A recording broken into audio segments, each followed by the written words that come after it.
Subscribe करें हमारी channel को और बेल आइकन को क्लिक कीजिए ताकि आने वाली नोटिफिकेशन आपको जल्द से जल्द मिल सके। Good morning, student. This is another passage for class 4th and 5th.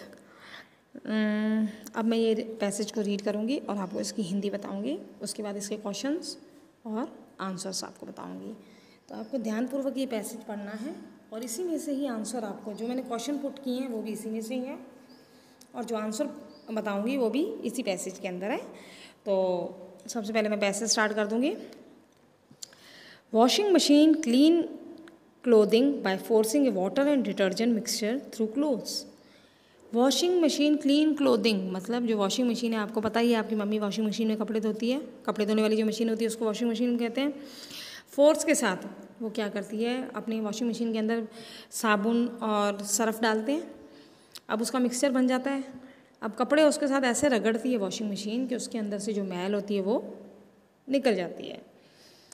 The detergent react with the dirt and loosen it grips.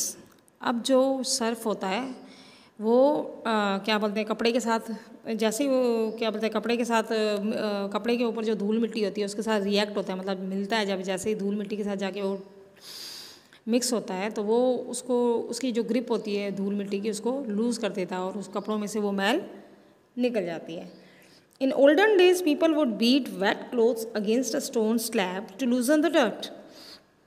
पुराने समय में क्या होता था, पुराने समय में लोग क्या करते थे, जैसे आपने देखा ही होगा, आज के समय में गांव में आप देखते ही होंगे, भाई गांव में नहर के पास चले जाते थे लोग, वहाँ पे एक है ना पत्थर सा होता था, तो कपड़ों को ज़ोर ज़ोर से उससे कूटते होते थे मैल निकालने के लिए। उसको ज़ोर ज़ोर से जो स्टोन मतलब स्टोन स्लैब मतलब पत्थर सा होता था, उसके ऊपर उसको कूट कूट के मतलब उसमें से मिट्टी डर्ट निकालते थे, धूल मिट्टी निकालते होते थे। The mechanical system includes the motor, transmission, clutch, inner and outer, wash tubes, agitators, pumps, water valves and a bell. उसके अलावा अपने को ये बताया गया है जो आज के समय में तो क्या है, पानी मैकेनिकल सिस्टम सारा है। जो मशीन होती है, मशीन की जो मोटर होती है, क्या बोलते हैं, अंदर से उसको पूरी सफाई होती है, बाद में उसकी वॉश को ट्यूब्स करते हैं। इसमें एक पाइप लगी होती है, ड्रायर लगा होता है, पानी निकलने की सुविधा होती है, पानी डालने की सुविधा होती है। तो ये वॉशिंग मशीन जो है एक मैकेनिकल सिस्टम है जिसमें आप कपड़ों को आसानी से धो सकते हो। आज के टाइम में तो फुली ऑटोमेटिक मशीन भी आती है जिसमें आपको सर्फ साबुन सब एक बार में डाल के वो अपने आप ही धो देती है, सारा कुछ करके फिर बाहर कपड़े निकालती है। तो ये आपको वॉशिंग मशीन के बारे में बताया गया है। अब आपको इसी में से ही क्वेश्चन पुट किए गए हैं, तो अब मैं फर्स्ट क्वेश्चन से आपको स्टार्ट करूँगी। The functioning of which appliance is told here. कौन सी चीज़ के बारे में, कौन सी चीज़ फंक्शन करती है, कौन सी फंक्शनिंग, कौन सी चीज़ का बारे में यहाँ पे जिक्र किया गया है। The functioning of washing machine is told here. तो यहाँ पे हमें कपड़े धोने की मशीन मतलब वॉशिंग मशीन का जिक्र किया गया है। What is force through cloth. Cloth के अंदर से क्या मतलब फोर्स होता है, मतलब जब हम कपड़े धोते हैं तो कौन सी चीज़ के साथ कपड़ों में मिक्स होकर उसमें से वो फोर्स लगता है कपड़ों को। एक तो पानी का, एक सर्फ का।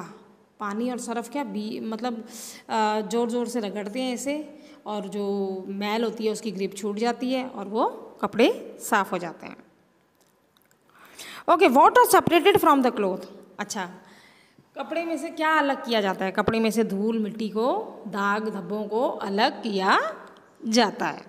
Okay, how did people लूजन the dirt in olden days. तो मैंने आपको बताया था पुराने समय में लोग कैसे मिट्टी निकालते थे, धूल मिट्टी कैसे निकालते थे।